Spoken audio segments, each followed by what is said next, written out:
Hi, everybody. Hello, I'm Ryan. I'm Bethany. And we are Ryan and Bethany Board Game Reviews. And today we have a chat for you. Yeah. We're not really doing a top 10 and we're not reviewing a game. We are actually just going to be talking about things that we try to do before going to a convention or while we're at the convention, just like our convention tips. Yeah, it's kind of like our strategy guide, if you will.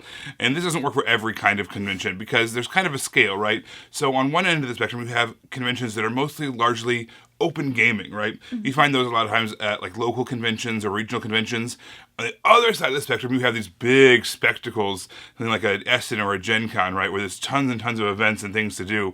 And then everything in between that you can possibly think of. So we're going to be talking about strategies that could work for most of these kinds of conventions, mostly probably on the medium on upside. But yeah, let's talk about some of those. Okay, so the one thing I try to do the most, that we try to do the most, is find a hotel that has a free breakfast. So you have one meal that you don't have to think about. Now, sometimes the convention is like a part of the hotel type of, like, they're smaller. I get that. But this is definitely something that we try to do, just so there's at least one meal we don't have to think about. One meal that's, like, already packaged in to the day. And so that is my little first tip that we almost always do. All right, the next one's going to bristle some of you the wrong way, but I'm going to say get uncomfortable. Do something outside of what you would call your nerddom, right?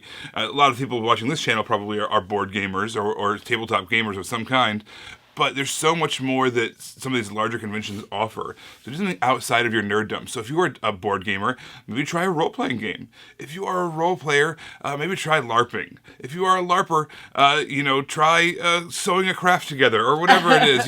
Just do something outside of what makes you your normal thing. You might find out that there's something really cool out there that you've been kind of adjacent to you in your nerddom, but you just have never experienced before. This is a great opportunity to do something like that. So I'm obviously really food-centric because my next one right now... Eat more. We always try to find some type of local non-chain restaurant that's specific to the area that we're in. We just like to try out the local things. We used to always do this thing whenever we were out of town, that we would always order pizza from a local pizza place. Do you remember that? Yes. Yeah, so it's not like we went out of town a lot, but if we were visiting a family or something, that's like one thing we would do. So now it's not just pizza, it's just a local restaurant that's specific to the area that we're in, because it's not like you're going to get that at home. Exactly. Speaking of things that you can't get at home, if you are someone who likes those really long games, maybe like Twilight Imperium or like, something like D-Mocker, and a lot of times those games are hard to get to the table. This is another great opportunity to find people who already know the game, who already play it, in the same situation as you. They really want to play these long, great games, but they just don't have a lot of opportunity to get them to the table. This is your chance to play those kinds of games. Find those kinds of people, find events, find people, someone just setting it up and be like, hey, do you have an extra spot for me? This is a great way to play those long games that you only get to play once or twice a year. Speaking of playing long games, also don't overschedule. Like, don't overbook yourself. If you're going to a con that has a ton of ticket events, leave a lot of gap and space for yourself. I know that, like, the first year or two that we were going to convention, it's so tempting. There's just, like, all these there's great things. so many cool things, right? I say back my second Gen Con, I think it was the worst, because I had, like, every 2-hour block I had completely locked up. Yes. And I was so excited about every single one of these events. But at the end of the day, I was done. I was just dead. But I was doing a bunch of the craft stuff, and so I eventually limited myself to one special event a day, because I ended up missing one because of how, like, I couldn't get there. And it doesn't matter. Just, like, leave yourself space. Lots of space and wiggle room to just explore, see what's going on. There's a lot of, like, walk-in type stuff, and if you want to explore a dealer hall, you just want to make sure that you have the space for that. And also, whenever you go to conventions like this, you always see people just gaming outside in their hotels, and so you just want to make sure that you have space to be able to do things. So you don't, like, you want to experience a convention, but you also want to experience the convention. Yeah, I mean, this whole thing is about making memories. You don't go to a convention just to have gone to the convention or play the same kinds of games that you always would play at home. Yeah. Otherwise, you just play at home with the same people that you had played with at home. Like NewMeCon. That's dedicated, though. But the point is, do something that's you're going to want to leave space for those crazy events that you might stumble upon. Also, as you're going, especially at the bigger conventions, as you're walking from place to place to place to place to place, make sure you have good shoes. I know that everybody says that, but I'm serious. Good shoes. There's a reason why everybody says that. It's true. I historically wore a lot of flip flops or Converse that had low, no arch support, those kinds of things. And every time I do that, oh man, I regret it. So I have to wear these super dorky looking shoes, but I don't care because it's worth it at the end of the day. Also, water, lots of water. Lots of water. And also, this is one thing that I've only done in the past couple of years. Well, I haven't done anything in the past couple of years. So before the past couple of years, a portable charger. It just has become very helpful to have one of those chargers that you pre-charge and you just keep in your bag. And then when your phone inevitably dies because, you're using it and taking pictures or trying to meet up with the people that you have separated with, you can just charge it right there. Oh my gosh, I love these devices. They are great. They're wonderful. And then you don't have to worry about not being in contact with people. I've got an unconventional tip as well.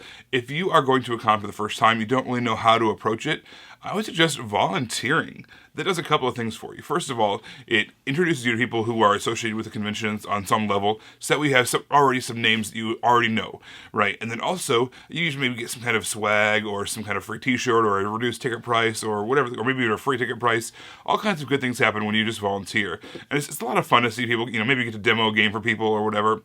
At one of our local conventions a few years ago, I ran a bunch of games. I ran Castles of Burgundy and Merlin and Agricola, and it was really, really fun playing those games, first of all. Second of all, I met one of my friends now who just showed up to the table to play this event. He's now part of a regular gaming group. So shout out to Dan for showing up. But yeah, this is a great opportunity to meet people, play some games, get your foot in the door, and then kind of have a great experience helping other people have their great experience. Yeah, another reason why it's good to keep your phone charged at all times is to document what you do.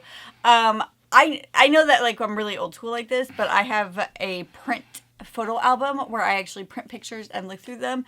And let me tell you what, it is so much fun to look through that, especially with our girls, especially when our youngest was a baby, and to look through and show all the stuff that we did specifically at Gen Con. And it's just absolutely adorable for them because they remember it and they see things. And so when we go through that a couple of times a year, it just sparks that memory. So it's good to at least try it to the best of your ability, just to document a few things or document everything, depending on who you are, just so you can recall that, because sometimes you're just so much in the moment that when you leave, you're like, what just happened? What games did I even play? Yeah. One of our favorite events to do on the drive home from a convention is, all right, what was your favorite game that you'd never played before? What was your favorite costume that you saw? Yeah. What was your favorite whatever? And if you don't document stuff, it's a lot harder to remember, what did I do? How oh did my I gosh. Okay, so one year, 4 years ago at Gen Con, we were trying to see who could find the most Disney princesses. Do you remember that? Yes. As cosplay. And Disney had just bought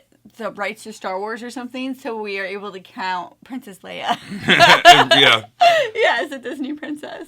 All right, so another thing that you might want to consider doing is, if there's any events that are signature to that exact convention, I would suggest going to those. There's a reason why it's signature to that event, and maybe, you could really get a flavor of that, that board gaming club that's running the event, or that town, or that region, or whatever the case is. If there's something that's signature to that event, the only place you're ever going to be able to do this event is at that exact con. Check it out. See what it's all about.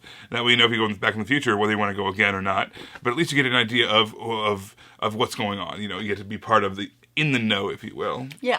Everybody, that is our tips and tricks of what we like to do, what we like to plan for, what we try to do every single time that we are at a convention. We want to know, do you have any tips? Do you have anything that you try to do at a convention?